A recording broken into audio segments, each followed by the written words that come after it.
मस्जिद से मौलाए कायनात शेरे खुदा हैदर कर्रार, वो शख्सियत जिसकी तलवार चलती थी तो आवाज आती थी शाह मर्दा, शेरे यज़दा, कुव्वते परवरदिगार, ला फता इल्ला अली, ला सैफा इल्ला जुल्फ़िकार, वो हैदर कर्रार मस्जिद से निकले।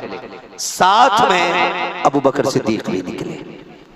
अबू बकर सिद्दीक खलीफा है, अमीरुल मोमिनीन है, जिनकी अफजलियत का खुतबा हर जुमे को मस्जिद में पढ़ा जाता है और कहा जाता अफजलुल बशरी बादल अंबिया बित्तहक़ीक़ अमीरुल मोमिनीन अबू बकर सिद्दीक। ये हर जुमे को पढ़ा जाता है कि नहीं? बोले पढ़ा जाता है कि हर जुमे को? ठीक है ना? ये अलग बात है, कुछ खुराफाती ऐसे पैदा हो गए कि खुतबा बदलने की कोशिश कर रहे हैं और चाहते हैं कि खुतबे से अबू बकर सिद्दीक का नाम निकल जाए। लेकिन याद रखिएगा, अबू बकर वो है जो जवानी का भी यार है, हुजूर के सफर का भी यार है, हुजूर के हजर का भी यार है, हुजूर के गार का भी यार है, हुजूर के मजार का भी यार है। इसलिए अबू बकर सिद्दीक को छोड़ा नहीं जा सकता है। बहुत तवज्जो से मेरी बात सुनिएगा, अगर एक बात भी इधर से उधर हो गई ना तो शायद पूरी तकरीर समझ में ना आए। मस्जिद से निकले नमाज पढ़ के, सामने इमाम हसन खेल रहे हैं, अली भी अबू बकर भी। ये अफवाह फैलाई गई कि आपस में लड़ते थे। मस्जिद से निकले, हजरत अबू बकर सिद्दीक ने इमाम हसन को उठा के कंधे पे बैठा लिया और फरमाने लगे, अली बेटा तेरा है लेकिन चेहरा नबी से मिलता है। ये सुन के हजरत अली मुस्कुरा रहे हैं। और यार गौर करें, जब बंदा कंधे पे आता है तो पैर कहां आते हैं? बोलो, सीने पे आएंगे ना।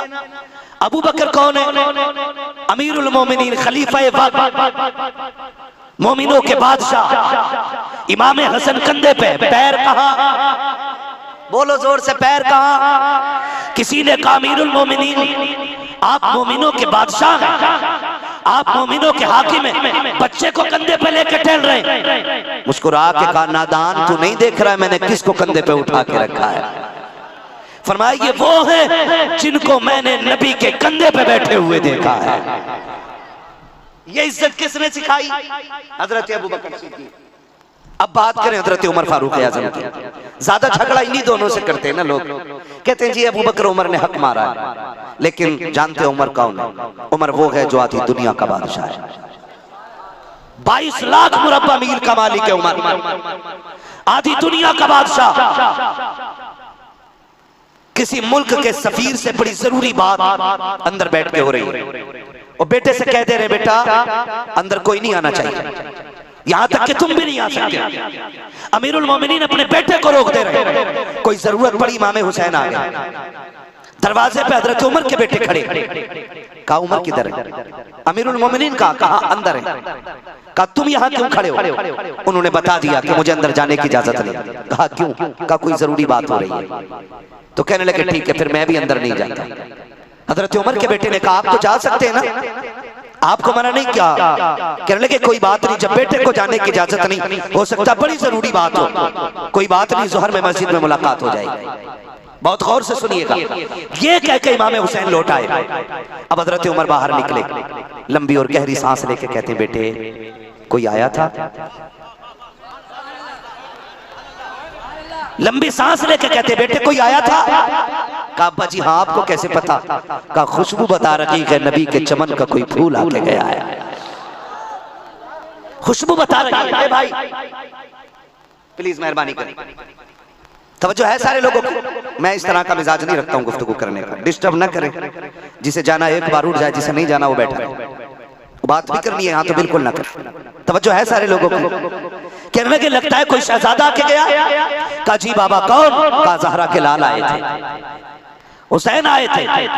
कहा फिर अंदर क्यों नहीं भेजा? कहा बाबा वो मुझसे कह के चले गए जोहर में मुलाकात कर लेंगे। इतना सुना हज़रत उमर फारूक आज़म उल्टे पैर पलट गए। कहा उनको अंदर भेज दिया जाता। अल्लाह अकबर। आए हैं काशाने नबुव्वत पर, यानी शहजादी कायनात के दरवाजे पे आए, दस्तक दी है। अंदर से इमाम हुसैन तशरीफ लाते हैं। कहते हैं शहजादे आप आए थे? कहा जी आया तो था। कहा आप वापस क्यों चले आए? कहा आप जरूरी काम में मसरूफ थे, मैं इसलिए चला आया ताकि आप अपने काम से फारिग हो जाए। हजरत उमर ने कहा था, शहजादे दूसरों के लिए पाबंदी है, आपके लिए कोई पाबंदी नहीं थी, आप तो अंदर आ सकते थे। आपको जब भी कभी आना पड़े, कोई काम पड़ जाए, ज़हरा के बेटे आपको कभी इजाजत लेने की जरूरत नहीं है। दुनिया के लिए पाबंदी हो सकती है, अली के बेटों के लिए कोई पाबंदी नहीं है। जब चाहे आप अंदर आ सकते हैं। अल्लाह अकबर इतना कहते कहते हजरत उमर ने पगड़ी उतारी है और उतार के हाथ में लेके कहा था, शहजादे माफ कर देना, कोई खता हो गई हो तो। आंख में आंसू है, आधी दुनिया का बादशाह है। इमाम हुसैन ने कहा था, अमीरुल मोमिनीन रोने की वजह क्या है? कहा, शहजादे आपको क्या लगता है ये पगड़ी हमारी मेहनत की वजह से है, ये हुकूमत हमारी जंगों की वजह से है? कहा नहीं, कहा ये जो इज्जत मिली है ये तुम्हारे नाना के जूतियों के सदके में अता की गई है। सलामत, शुक्रिया जज़ाक, सलामत।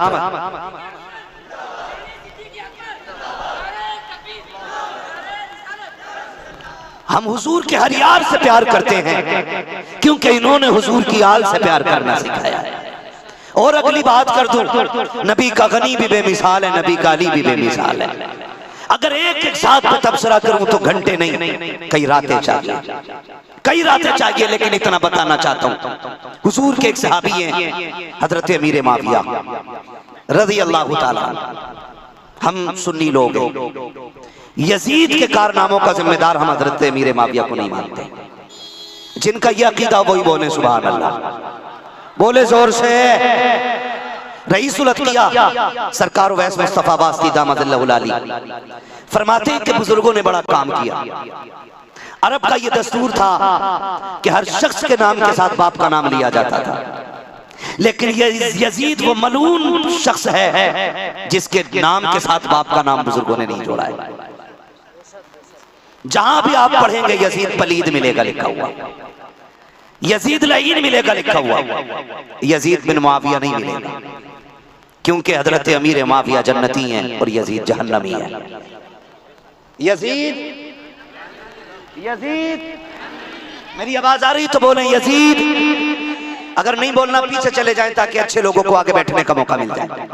जो बोल रहे हैं वो तो ठीक है, अच्छे लोग हैं माशाल्लाह। जो नहीं बोल रहे ये मशवरा उनके लिए था। यजीद, जोर से, यजीद जहन्नमी है और बकवास की गई। अगर अमीर माफिया गलत होते तो अगर हुसैन दीन और शरीयत के लिए खानदान लुटाने की जुर्रत रखते तो हसन भी तो वही है। इमाम हसन ने सुलह करके बता दिया कि अमीर माविया से जंग नहीं होगी, और हुसैन ने जंग करके बता दिया कि यजीद से सुलह नहीं की जा सकती है। ये बात याद रखिएगा। सुलह करके हजरत अमीर माविया, आप मुल्क शाम में, किसी ने कहा जी मैं हज के लिए जा रहा हूं, आपने फरमाया हज करने जा रहे हो? कहा हाँ। कहा फिर तो मदीने भी जाओगे? अल्लाह करे हलाली लोग इस बात पे सुभान अल्लाह बोले, इसलिए कि अमीर माविया उन्हीं को हजम नहीं होते जिनकी नस्ल खराब हुआ करती है। बहुत गौर से मेरी बात सुनिएगा। मैं हिंदुस्तान के कोने कोने में डट के बोलता हूँ, आज तो फिर भी अपने इलाके में बोल रहा हूँ। तो यहाँ डर के कब बात करने का मतलब ही क्या? रामपुर हो, मुरादाबाद हो, बरेली हो, ये तो मेरा अपना इलाका है। हाँ, दुनिया के जिस कोने में भी जाता हूँ खुल के बात करता हूँ, इसलिए कि हमारे पास चोरी का दीन नहीं, इमाम अहमद रजा की तिजोरी का दीन है। हम छुपा के बात नहीं करते, छाप के करते। हमने हुसैन को सिर्फ ये जाना कि हुसैन जवान हुए करबला में आ गए, नहीं, हुसैन वो है जिसने 25 साल मस्जिद नबवी में बैठ करके हुजूर की हदीसें पढ़ाई। ये भी किरदार मेरे हुसैन का। कितने साल? 25 साल। आज जिस जमीन को जन्नत की क्यारी कहा जाता है, आज जहां 2 रकात पढ़ने पर बंदा फख्र महसूस करता है, उस जमीन पे 25 साल बैठ के मेरे हुसैन ने हुजूर की हदीसें पढ़ाई। कितने साल? 25 साल। अगर 10 साल हिफ्ज की दरसगाह कोई संभाल लेता है तो कहता जी मैं कामयाब उस्ताद हूँ। अगर 10 साल दरस निजामी कोई पढ़ा दे कहता मैं अच्छा काबिल उस्ताद हूँ। अगर मंतिक कोई 10 साल पढ़ा ले अपने आप को मंतिकी कहलाता है। अगर फलसफा 10 साल पढ़ा ले फलसफी कहलाता है। साइंस पढ़ाने वाला 10 साल में अपने आप को साइंटिस्ट कहने लग जाता है। हुसैन तेरी अजमत को सलाम, तू तो वो है जिसने जन्नत की क्यारी में बैठ करके 25 साल तक हुजूर की हदीस से पढ़ाई है। अब खुदा की कसम हुसैन वो है जो जन्नत में बैठ करके जन्नत की बातें बताता रहा है। फिर हम क्यों ना कहें तेरी नस्ल पाक में है।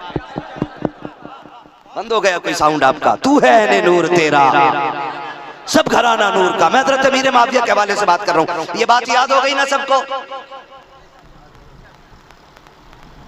रियाजुल जन्ना नाम सुना है? रियाजुल जन्ना ये वो है जिसे मेरे नबी ने फरमाया कि मेरे हुजरे और मेरे मिंबर के बीच की जितनी जगह ये सारी जन्नत की क्यारी है। ये जन्नत की क्यारी है। 25 साल मेरा हुसैन उसमें बैठ के पढ़ाता है। मुझे तो गैरत आती, आज भी लोग वहाबियों के चाय मार देते। हाँ गलत नहीं कह रहा हूं, रिश्ते भी कर दे रहे हैं। कह रहे हैं ऐसा लड़का ठीक ठाक था, इतनी लड़की दे दे। शर्म कर भाई, गैरत कर। रोटी के बगैर 60 साल कट जाएंगे लेकिन जन्नत के बगैर आखिरत कटने वाली नहीं है। इन यजीदियों कुत्तों का आज भी फतवा यह है, माज़अल्लाह अगर हुसैन करबला से जिंदा भी लौट आते तो उनका कत्ल किया जाना वाजिब था। इन वहाबियों का आज भी ये फतवा है। और हम इनमें चाय भी पी रहे हैं, नाश्ते भी कर रहे हैं। क्या हो गया? हाथ ही तो मिला लिया था।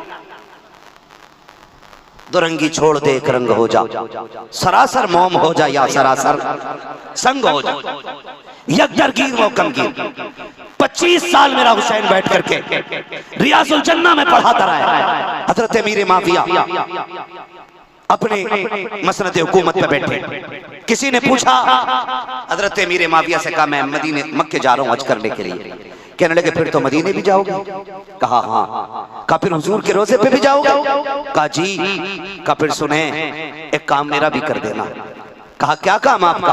कहा जब मस्जिद नबवी जाओ ना तो देखना रियाजुल जन्ना में एक हसीन नौजवान बैठा होगा, वह हुजूर की हदीस से पढ़ाता होगा। कहा तुम जाना, पहले 2 जानू बैठना। ये हजरत अमीर माविया कह रहे हैं, 2 जानू बैठना और गर्दन झुकाना, लहजे को नीचा करना, अदब से मेरा सलाम कहना और सलाम कह के कहना कि आप मेरे लिए दुआ फरमा दें।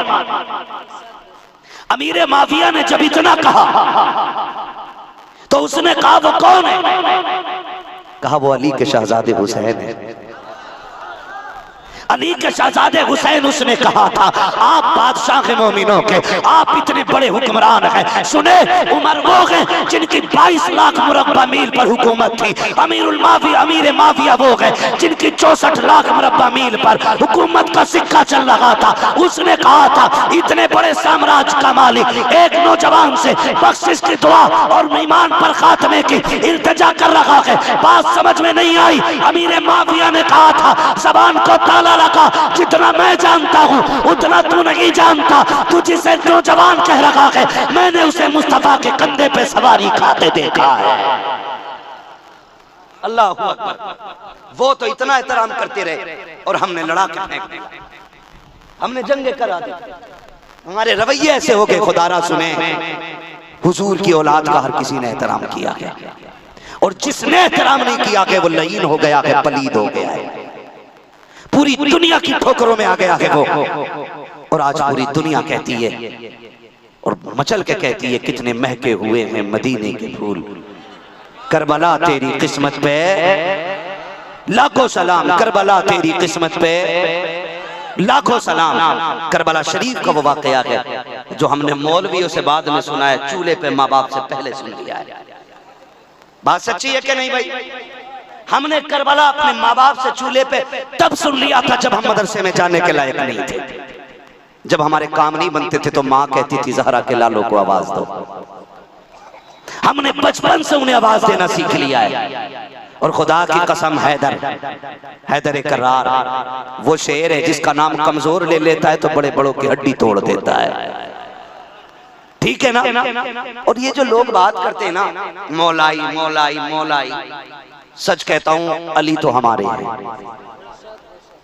ये जो बकवास करते कि हजरत अली कहा हजरत उमर ने छीना, अबू बकर सिद्दीक ने छीना, मैं कहता हूं गैरत कर, अली इतना कमजोर नहीं था जो एक दिन का भी कोई मेरे अली से छीन लेता। ये तो तुम सोचते हो कि अली कमजोर था, हक छिनवा देगा। हमारा अली तो वो है जिसने खैबर को यूं उखाड़ के फेंक दिया था, जिसने खैबर को उंगली पे नचा के फेंका था। और तुम कहते हो अली से फलां ने हक छीना, फलां ने हक छीना। खुदा की कसम अली राजी ना होता तो किसी की मां ने दूध नहीं पिलाया था, अली के आगे आके कोई बैठ जाता। ये याद रखिएगा, हम खुल के बात करते हैं इसलिए कि अली वो है जिसने आंख हुजूर की गोद में खोली है, जिसने आंख ही अली वो है जिसने आंख हुजूर की गोद में खोली और जो उंगली पकड़ के हुजूर के साथ जवान हुआ है, जो हुजूर की उंगली पकड़ के चला उसे अली कहते हैं और उसके बेटे को हुसैन कहते हैं, उसके बेटे को हसन कहते हैं। और एक बात और बता दूं, एक मसला और भी है, रावियों के अंदर खाली हुसैन हुसैन के नारे। सुन्नी वो है जो हसन का भी नारा लगाते हैं, हुसैन का भी नारा लगाते हैं। इसलिए कि जहां जहां भी फजाइल में इमाम हुसैन का तस्करा है, साथ इमाम हसन का भी तस्करा है। अगर अजमतों वाले हुसैन है तो अजमतों वाले हसन भी है। इसलिए कि आप देखें हुजूर ने फरमाया हसन हुसैन जन्नती जवानों के सरदार हैं। हुजूर ने फरमाया हसन हुसैन मेरे फूल हैं जिन्हें मैं चूमता भी हूं और सूंघता भी हूं। हुजूर ने दोनों को कहा और आका करीम दोनों को बैठाया करते थे, कभी चूमते थे कभी सूंघते थे। इसलिए हम हसन से भी प्यार करते हैं और हुसैन से भी प्यार करते, झूम के कहते हैं तेरी नस्ल पाक में है, तू है नूर तेरा सब घराना नूर का। दोनों शहजादे लाजवाब, दोनों शहजादे बेमिसाल, दोनों शहजादों की कुर्बानी करबला में है। ये याद रखिएगा, करबला में इमाम हसन की भी दौलत लगी है, इमाम हुसैन की भी दौलत लगी है।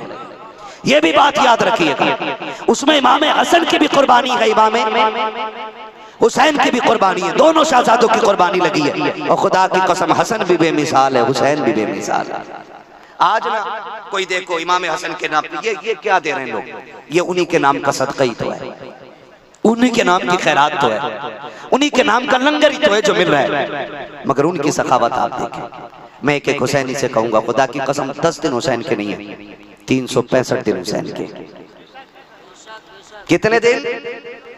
365 दिन हुसैन के। और 365 दिन की इबादतें, उनमें जो ख्यालात हैं, उनमें जो जोश और जज्बा है ना, वो सारा हुसैन का दिया हुआ है। तो हम सिर्फ 10 दिन हुसैन को मानने वाले नहीं कि जी हम आज कंगन पहन लें, कड़ा पहन लें, काले कपड़े पहन लें और ढोलक ले लें हाथों में और फिर 10 दिन भांग पी के या हुसैन के नारे लगाते हैं। हम वो गंदे लोग नहीं, हम तो वो लोग हैं जो कहते हैं 1000 बार बशोयम दहन से मुझको गुलाब उनूज नामे तू गुफ्तन कमाले बेअदबी। हम तो मुझको अंबर से मुंह धोकर भी उनके नाम लेने को सोचते हैं कि हम उनकी शान निशान उनकी इज्जत नहीं कर रहे। हमारा ये नजरिया। अब हसन हुसैन की आप जिंदगी देखें, हसन भी बेमिसाल है, हुसैन भी बेमिसाल है। जानते हो हसन हुसैन ने 25 हज पैदल किए। बोले सुभान अल्लाह। कितने हज? कितना फासला है मक्के से मदीने शरीफ का? कितना होगा? 400 से 500 के बीच में 25 हज पैदल किए, 25 हज। और खुदा की कसम देखें, एक हज में आप जा रहे हैं सफर में, तो उस वक्त ना जहाज का सफर था, न ट्रेनों का, न बस का, न प्लेन का। ठीक है जी, सफर थे ऊंट के, घोड़े के। आपने ज़ाते राह इकट्ठा किया और सफर करने लगे दोनों भाई।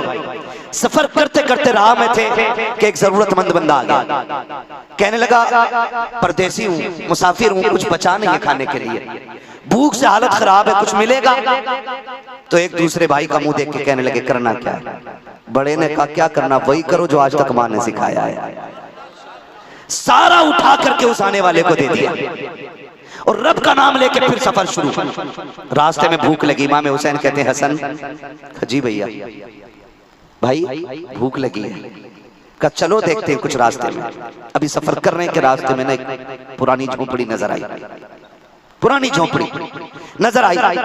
इमाम हसन कहते हैं हुसैन का जी भैया का अंदर जाके देखो कोई है। इमाम हुसैन ने कहा है कोई?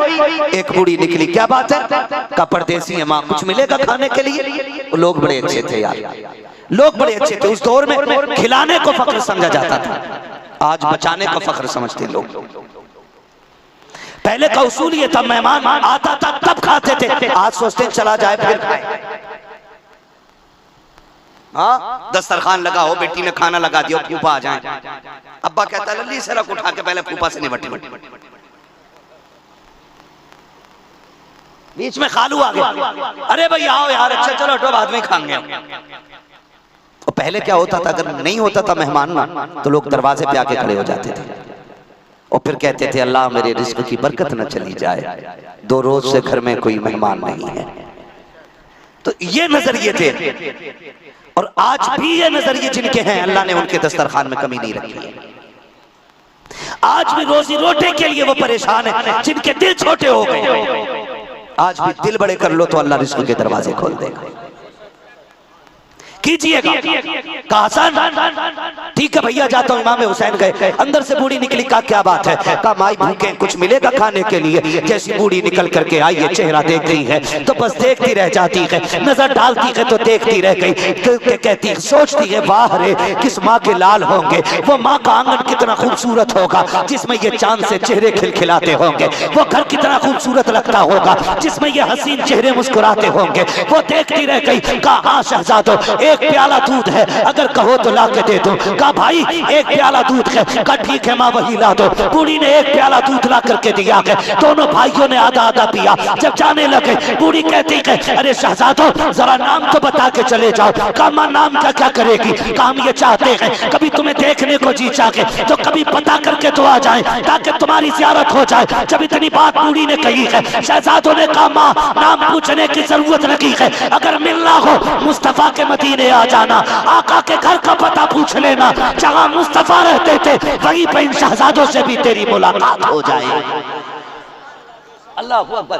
ये कह के दोनों शहजादे आगे कुछ दिन गुजरे, वक्त बड़ी तेजी से गुजर रहा है। मैं चाहता हूँ बड़ी तेजी से बात मुकम्मल करूं। कुछ दिन गुजरे मदीने शरीफ में, एक दिन इमाम हुसैन टहलने निकले, देखा ना यही बूढ़ी हाथ में लाठी लेके घूम रही है, नजर कमजोर हो गई है, काफी बूढ़ी हो गई है। उसने हजरत को नहीं पहचाना लेकिन मेरे इमाम ने पहचान लिया। और कहने लगे अम्मा मेरी मेहमान नहीं बन जाती? उसने नजर उठा के देखा, कौन है बेटे? कहा ये ना पूछ कौन हूं, बता मेहमान बनेगी? तेरी मेहरबानी अगर तू मेरे घर 3 दिन रुक जाए। बूढ़ी ने कहा कोई बात नहीं, परदेस है मेरे लिए भी रुक जाती हूँ। आई 3 दिन इमाम हुसैन के घर रही। मेरे इमाम ने डट के खिदमत की। जब 3 दिन बाद जाने लगी फरमाया माँ ठहरना, 1000 दिरहम दिए। सखावत दे, कौन देता है देने को मुंह चाहिए, देने वाला है सच्चा हमारा नबी। 1000 दिरहम और 1000 बकरियां, 1000 बकरियां। बूढ़ी कहने लगी मेरे लाल ये कितना क्यों दे रहा है? मुस्कुरा के कहते अम्मा अभी तो मैंने दिया, मेरा हसन तो बाकी है ना। कहने लगे अम्मा रुक रुक रुक रुक रुक, अभी एक भाई के दरवाजे और जाना। किधर? इमाम हसन के दरवाजे पे आए। दस्तक दी, मेरा इमाम निकला ना, बड़ा इमाम निकल के आया। देखा अरे हसन हुसैन तुम कहा? हाँ। कहा ये कौन है? जैसी बूढ़ी ने गर्दन उठाई, हुसैन ने देखा, हसन ने देखा, पहचान गए। अच्छा कहा तुमने क्या दिया है? कहा मैंने 1000 बकरियां दी हैं और 1000 दिरहम दिए हैं। फरमाने लगे फिर मैं बड़ा भाई हूँ, मेरा हक ज्यादा बनता है। आपने 1500 दिरहम दिए, 1500 बकरियां दी, 2500 दिरहम, 2500 बकरियां। बूढ़ी कहने लगी अरे बच्चों इन बकरियों को लेके कैसे जाऊंगी, इतनी बकरियां हैं। दोनों शहजादे कहने लगे अम्मा परेशान ना हो, ले जाने के लिए मजदूर देंगे, शहर से बाहर तक हम छोड़ के आएंगे। दोनों शहजादे जब बूढ़ी को छोड़ने बाहर तक आए, मजदूर कर दिया ताकि बकरियां घर तक पहुंचा दे। जब छोड़ के जाने लगे बूढ़ी ने कहा बेटो मेहमान तो बहुत जगह बनी हूँ लेकिन तुम्हारे जैसा मेजबान नहीं देखा, ये तो बता दो इतनी मेहरबानी क्यों की है? इमाम हुसैन ने कहा था, अम्मा तूने नहीं पहचाना, बता एक दिन तेरे दरवाजे पे दो शहजादे आए थे, कहाँ आए तो थे? कहा तूने दूध का प्याला दिया था, कहाँ दिया तो था? गर्दन उठा के कहती है, अरे लालो क्या तुम वकील हो? कहा हाँ माँ हम वकील हैं। कहा अच्छा तो तुमने उस दूध का बदला दिया है? कहा नहीं माँ ये बदला नहीं दिया है, कयामत आने दे बदला तो वहां देंगे, तू आवाज देना हम हाथ पकड़ के तुझे जन्नत में दाखिल करके दिखा देंगे। अल्लाह अकबर। ये दोनों शहजादों की कुर्बानियां हैं। खुदा की कसम इतना सखी, इतना सखी, इतना सखी कि सब कुछ लुटाने वाला सखी, सब कुछ लुटाने वाला सखी। जब बात दीन की आ गई, कुल कायनात लेकर करबला आ गया, कुल कायनात लेकर करबला आया। 7 तारीख को करबला शरीफ में पानी बंद हुआ। कितनी तारीख को? बोले जोर से। हम आपको बता दें और ये मशवरा दे रहे हैं, कोई नई तहकीक कुछ भी लेकर के आए, हम वो मानते हैं जो बरेली के अहमद रजा ने बताया है, ठीक है ना? और आप फरमाते हैं कि 3 दिन के भूखे प्यासे शहीद किए गए करबला में। अब अगर कोई कहे कि वहां जग था, वहां ड्रम था, वहां तालाब था, वहां पानी था, तो तेरा इल्म आला हजरत से ज्यादा नहीं है, ठीक है ना? बहुत गौर से सुनिएगा। कितनी मुहर्रम को पानी बंद किया गया? जोर से। 7 मुहर्रम को पानी बंद हुआ। 7, 8, 9 कितने हो गए? कितने दिन हो गए? 3 दिन हो गए ना, और 10 ये चौथा दिन, ठीक है जी? कौन सा दिन है? चौथा दिन है। बहुत गौर से मेरी बात सुनिएगा। करबला के मैदान में हुसैन है, और ये कोई ना समझे मेरा हुसैन मजबूर था, ये कोई ना समझे हुसैन मजबूर था। यहां तक उलमा ने लिखा है कि किसी ने भी असगर को 3 दिन में जमीन पर नहीं लिटाया था। हजरत अली असगर, उलमा ने लिखा कि 3 दिन तक इसलिए जमीन पर नहीं लिटाया गया, कहीं ऐसा ना हो ये एड़ियां रगड़ दे और चश्मा जारी हो जाए, इसलिए आपको जमीन पर नहीं लिटाया गया था। मेरा हुसैन पानी के लिए मजबूर नहीं हुआ।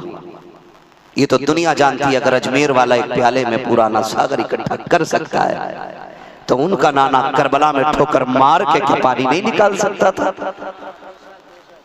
लेकिन बात यह थी कि वहां पे शान नहीं दिखानी थी, वहां इम्तिहान देकर के अपनी और पूरी उम्मत की खैर रब से चाहना था। ये वजह थी आपकी, आप करबला पहुंचे, वरना उनके घर की सखावत, खुदा की कसम अगर हसन हुसैन बेमिसाल हैं तो फिर अली की ज़ैनब का भी जवाब नहीं है। कि अगर आज तक आला हजरत की नस्ल के शहजादे इतने हसीन हैं, तो फिर बरेली का अहमद रजा कितना हसीन रहा होगा।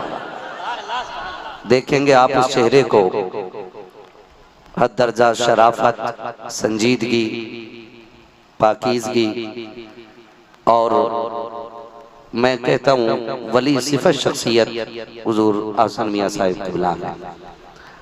आप हजरत के चेहरे की भी ज़ियारत करेंगे, और हजरत बरेली शरीफ से खाली नहीं आएंगे, बल्कि सरकार आला हजरत का फैज़ान अपनी झोली में लेकर के आएंगे। और बरेली शरीफ वो मशरब है कि जिस जगह पर कादरी फैज़ान भी है, चिश्ती खैरात भी है, बरकाती तबर्रुकात भी हैं, जहाँ देखो तो एक ही चश्मे में सारे करम के दरियाओं की महक नजर आएगी इंशाअल्लाह। तो उम्मीद करता हूँ इंशाअल्लाह जो लोग आए हुए हैं हुजूर साहिब सज्जादा की जियारत के बाद ही तशरीफ लेकर के जाएंगे। अभी बड़ी मेहनत के साथ नकीबुल हिंद भाई हसन रजा बरेलवी साहिब क़िबला बड़ी खूबसूरती के साथ अपनी शायरी भी सुना रहे थे, और खुद ही अपने शेरों पे सुभान अल्लाह भी कह रहे थे। अपनी बात पे दाद देने के लिए भी बड़ा जिगर चाहिए, समझ रहे हैं ना? अपनी बात पर बंदा वही दाद दे सकता है जो अपनी बात पर 100% ये मोतमद हो और उसे कॉन्फिडेंस हो कि मैंने जो कहा है बिल्कुल सही कहा है। तो अभी एक एक बात नबी तुली भाई हसन रजा बरेलवी ने कही थी, उनसे पहले बड़ी खूबसूरत शायरी हमने बहुत पुराने शायर से बड़े नए और अछूते अंदाज में सुनी। दुनिया जिस मद्दाहे खैरुल अनाम को उस्मान हारूनी के नाम से जानती है, माशाअल्लाह बड़ा खूबसूरत पढ़ते भी हैं, और अखलाक में भी अल्लाह ने खूबसूरत बनाया है। अल्लाह ताला इनकी उम्र में बेपनाह बरकत अता फरमाए। अब रह गई मेरी और आपकी बात। मौलाना उमर साहब क़िबला और ये हमारे तमाम तर जिम्मेदार उलमा ये मिंबर का वजन संभाले बैठे हुए हैं, तो ये तो बैठे ही रहेंगे इंशाअल्लाह, क्योंकि इन्होंने बुलाया जो है हम लोगों को। अगर मेज़बान चला जाए तो मेहमान अकेला रह जाता है। आप बताइए, आप सुन के जाएंगे कि जाके सोएंगे? नहीं समझे क्या? मैंने कहा जाके सोएंगे अभी कि सुन के जाएंगे? सुन के जाएंगे। जितनी बड़ी भीड़ है 5 पैसे भर आवाज नहीं निकली। 1 बज रहा है, 1 बज के 20 हुई ऊपर निकल गई है। मुझे ये बता दो कि आप जाग रहे हैं।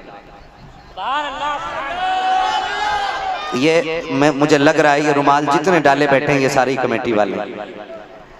असल में हमारी कौम ये सोचती है कि चंदा भी यही करें, इंतजाम भी यही करें, तारीखें भी मौलवियों की यही लें, उन्हें रिसीव करने भी यही जाएं, उन्हें खाना भी यही खिलाएं, उन्हें मिंबर पे भी यही लेके आएं, उनकी बातों पे सुभान अल्लाह भी यही कहें और जाते टाइम उन्हें नजराना भी यही दें।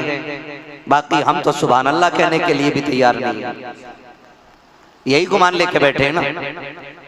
अगर ये नजरिया आपका हो तो एक बात ज़हन नशीन कर लें, मिलेगी जन्नत पिएगा कौसर, उसी को महशर में चैन होगा, नमाज उसकी कबूल होगी कि जिसके दिल में हुसैन होगा।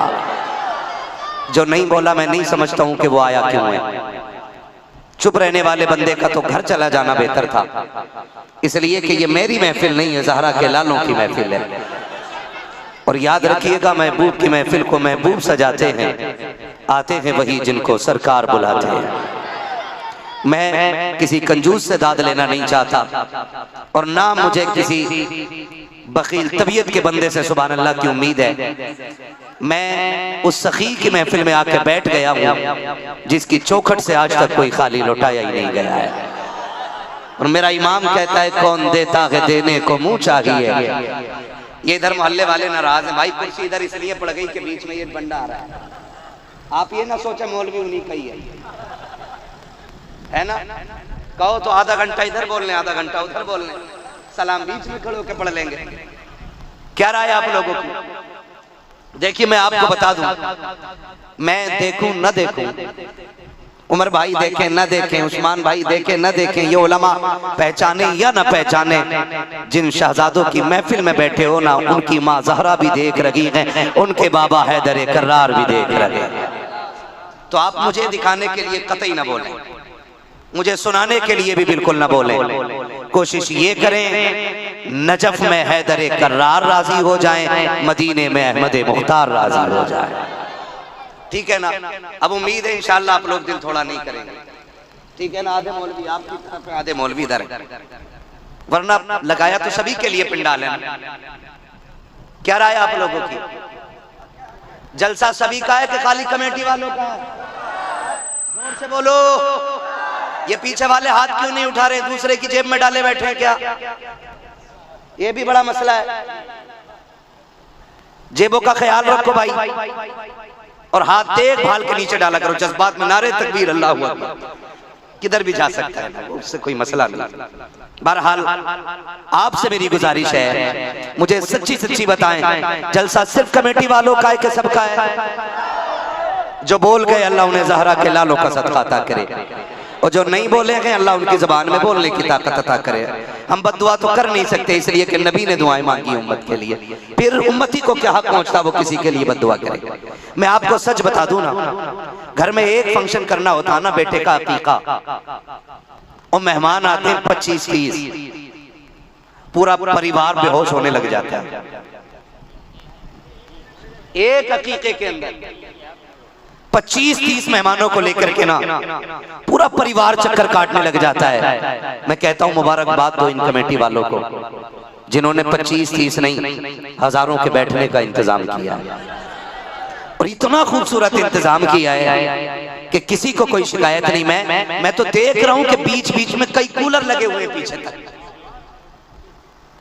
बड़ा अच्छा इंतजाम कमेटी वालों ने किया है, कई सारे कूलर लगे हुए हैं। अगर फिर भी बंदा सुभान अल्लाह ना बोले ना तो फिर उससे बड़ा बेगैरत कौन हो सकता है। इतना अच्छा इंतजाम। और जबकि मैं जानता हूं हम रोज जलसे करते हैं, लेकिन अल्लाह का शुक्र है मैं ऑन द रिकॉर्ड ये बात बोल रहा हूं, 10 साल हो गए आज तक मैंने बिना उज़्र शरीक के कोई जलसा नहीं छोड़ा है। आज तक मैंने किसी जलसे वाले को धोखा नहीं दिया। जहां भी ये बात होती है कि जी वादा करके आया ही नहीं, सच ये होता है कि बीच का बंदा हाथ मार जाता है, तारीख हुई नहीं होती है और वो पैसा लेके खा जाता है। फिर कहते थे जी वो आए नहीं। मैंने आज तक एक भी जलसा, क्यों आज तक मैंने, पहली बात तो ये कि हुजूर ने फरमाया मोमिन जब वादा करता है तो पूरा करता है। और दूसरी बात ये है कि ये जो जलसा हुआ है ना, टेंट कब लगा आपके यहाँ?